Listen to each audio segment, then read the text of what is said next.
अल्हम्दुलिल्लाहि रब्बिल आलमीन वस्सलातु वस्सलामु अला सय्यिदिल मुरसलीन। मैं हूँ मोहम्मद जहांगीर अत्तारी और आप देख रहे हैं मेरा यूट्यूब और फेसबुक चैनल। मैं आज आपकी खिदमत में एक आशिक सादिक वली कामिल हुज्जतुल इस्लाम इमाम मोहम्मद गज़ाली रहमतुल्लाहि ताला अलैह की अज़ीमुशान मायानाज़ तसनीफ़ कीमिया सादत से एक ईमान अफरोज़ वाक़या पेश करने लगा हूँ। इमाम गज़ाली नकल करते हैं कि एक शख्स ने 700 कोस का सफ़र इस लिए तय किया कि वो मालूम करे कि ये 7 चीज़ें जो उसके सवालात थे उसके बारे में वो मालूमात लेना चाहता था। तो आखिरकार उसको एक हकीम से उसकी मुलाकात हुई और जो बहुत ही ज़्यादा दाना और अहले इल्म था। तो उससे उसने पूछा कि पहला सवाल ये किया कि आप ये बताएं कि आसमान से ज़्यादा फराख यानी वसी व अरीज़ कौन सी शय है। दूसरा, ज़मीन से ज़्यादा भारी यानी वज़नी कौन सी शय है। तीसरा, पत्थर से ज़्यादा सख्त कौन सी चीज़ है। और वो कौन सी शय है जो आग से ज़्यादा गर्म है, यानी आग तो बहुत गर्म है तो उससे भी ज़्यादा गर्म कौन सी चीज़ है। और वो कौन सी चीज़ है जो ज़महरीर से भी ज़्यादा ठंडी है। ज़महरीर सर्द शय को कहते हैं। और वो कौन सी शय है जो दरिया से ज़्यादा तवंगर यानी ताकतवर है। और वो कौन सी शय जो यतीम से ज़्यादा ज़लीलो ख़ार है, यानी यतीम जिसका वालिद फोत हो जाता है तो वो उसको कोई पुरसान हाल नहीं होता, उसको हर तरह से लोग स्नब करने की कोशिश करते हैं, उसको डिग्रेड करने की कोशिश करते हैं कुछ नादान जो होते हैं। तो उसका जो है ना वो कोई वाली वारिस ना होने की वजह से वो आजमाइश का शिकार होता है। तो अब ये बताएं कि इस यतीम से भी ज़्यादा ज़लील और कौन होता है।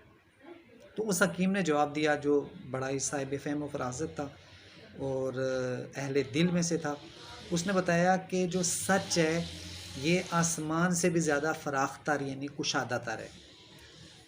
दूसरे सवाल का जवाब दिया, और बेगुनाह पर बोहतान लगाना ये ज़मीन से ज़्यादा गिरां यानी भारी है। बोहतान का मतलब होता है किसी शख्स की तरफ ऐसी झूठी बात मंसूब करना जो उसमें ना हो, ये बोहतान, और इसको हम ब्लेम कहते हैं इंग्लिश में। और अगर किसी शख्स की बुराई उसमें है उसको उसके पीठ पीछे बयान करना ये गिबत कहलाता है, और गिबत भी हराम है। और बोहतान जो है वो इससे भी सख्त तर गुनाह है। फिर उसने बताया कि काने का दिल दरिया से ज़्यादा तवंगर है। काने का मतलब होता है थोड़ी चीज़ पर राज़ी रहने वाला। उसका दिल दरिया से भी ज़्यादा जो है वो ताकतवर और मज़बूत है। और हसद जो है ये आग से ज़्यादा गर्म है। हसद के माना ये होते हैं कि किसी शख्स की किसी भी नेमत को देखकर ये तमन्ना करना कि ये नेमत इससे छिन जाए और मुझे मिल जाए, ये हसद कहलाता है। और किसी की नेमत को देखकर ये तमन्ना करना कि ये नेमत माशाल्लाह इसके पास तो है ही है, इसके पास भी रहे और मुझे भी मिल जाए, तो इसको रश्क कहते हैं। और हकीम ने बताया कि काफिर का दिल पत्थर से भी ज़्यादा सख्त है।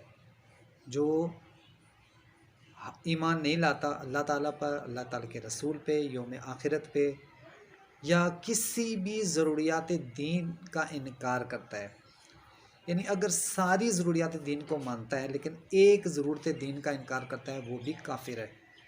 तो वो काफिर जो है उसका दिल ये जो पत्थर होता है इससे भी सख्त हो जाता है। गोया कुफर ये अल्लाह ताला के अजाबों में से अजाब है।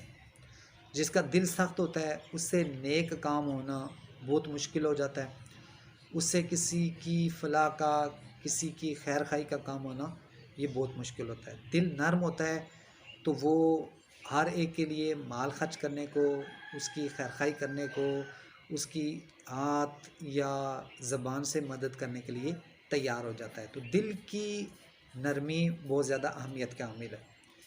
फिर कहा कि जो शख्स अजीज़ व अकारिब की हाजत रवाई ना करे, यानी उनकी ज़रूरतें पूरी ना करे, वो ज़महरीर से भी ज़्यादा ठंडा और सर्द है।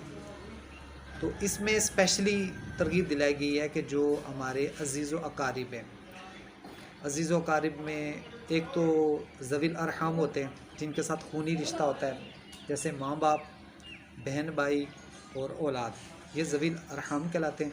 इसके अलावा जो दीगर रिलेटिव्स होते हैं उनसे भी ब्लड रिलेशन होता है, थोड़ा दूर का होता है, तो उनसे भी उनकी भी हाजत रवाई की हमें तरगीब कुरान और हदीस ने दी है।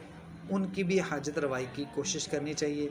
और जो उनकी हाजत रवाई नहीं करता, बहुत कुछ उसके पास होने के बावजूद वो उनके लिए, उनकी खैर खाई के लिए कुछ भी नहीं करता, तो गोया ये बंदा इतना ठंडा है कि ज़महरीर से भी ये ठंडा है। और फिर उसने कहा कि जो चुगलखोर है, ये जो है जिसको लोग जान जाते हैं, पहचान जाते हैं और उसका पोल खुल जाता है, राज सामने आ जाता है, तो ये यतीम से भी ज़्यादा ख़ार हो जाता है, ज़लील हो जाता है। तो ये अल्लाह ताला हम सबको महफूज रखे। ये बहुत ही बुरी बीमारी है, किसी का ऐब मालूम करना इस नीयत से कि उसको दूसरे किसी शख्स के साथ लड़वाया जाए, यानी दो भाइयों को आपस में लड़वाने की कोशिश करना। अगर उसमें ऐब है किसी में, तो दूसरे को बयान करके उसके दिल में मैल डालने की कोशिश करना, उसको उसका मुखालिफ करने की कोशिश करना, ये आम तौर पे चुगलखोर का काम होता है। चुगलखोर का काम ये होता है कि वो लोगों को आपस में लड़वाना चाहता है। तो अब जो आपस में इस तरह लड़वाने की कोशिश करता है, तो वो चुगलखोर है। और इसका जब पोल खुलता है, लोगों के सामने ये अया हो जाता है, तो फिर सख्त ज़लील होता है, कोई उस पर एतबार करने के लिए भी तैयार नहीं होता। तो अल्लाह तबारक व तआला हम पे फजल करम फरमाए। अगर हम औलिया किराम के साथ वाबस्ता रहेंगे और उनकी सोहबत इख्तियार करेंगे, उलमा किराम की सोहबत इख्तियार करेंगे, तो ऐसी बातें हमें सीखने का मौका मिलेगा। तो मेरी आपकी खिदमत में अर्ज़ है कि इमाम गज़ाली रहमतुल्लाह ताला अलैह की तसानीफ़ बहुत अहमियत के हामिल हैं, वो हुज्जतुल इस्लाम हैं और अल्लाह ताला ने उनको दीन की खिदमत के लिए पैदा फरमाया। उनकी किताबों में एक किताब मशहूर तरीन किताब कीमिया सादत भी है, ये भी बहुत अहम तरीन किताब है और इसकी बहुत बरकतें हैं। उसके अलावा मुकाशिफ़तुल कुलूब, और इससे भी बढ़कर उनकी किताब जो है जिसकी तारीफ़ इमाम गज़ाली ने ख़ुद की है, वो है मिनहाजुल आबिदीन।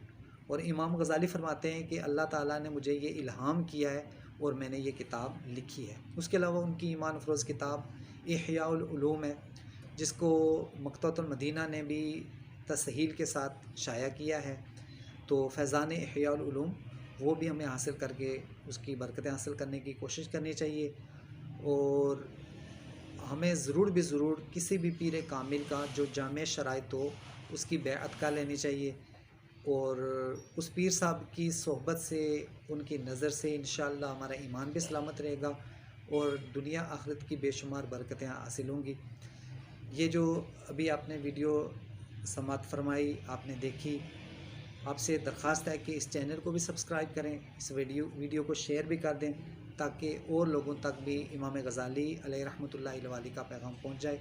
अल्लाह तबारक व तआला हम सब का हामी नासिर हो। आमीन बिजाहिन नबी अमीन सल्लल्लाहु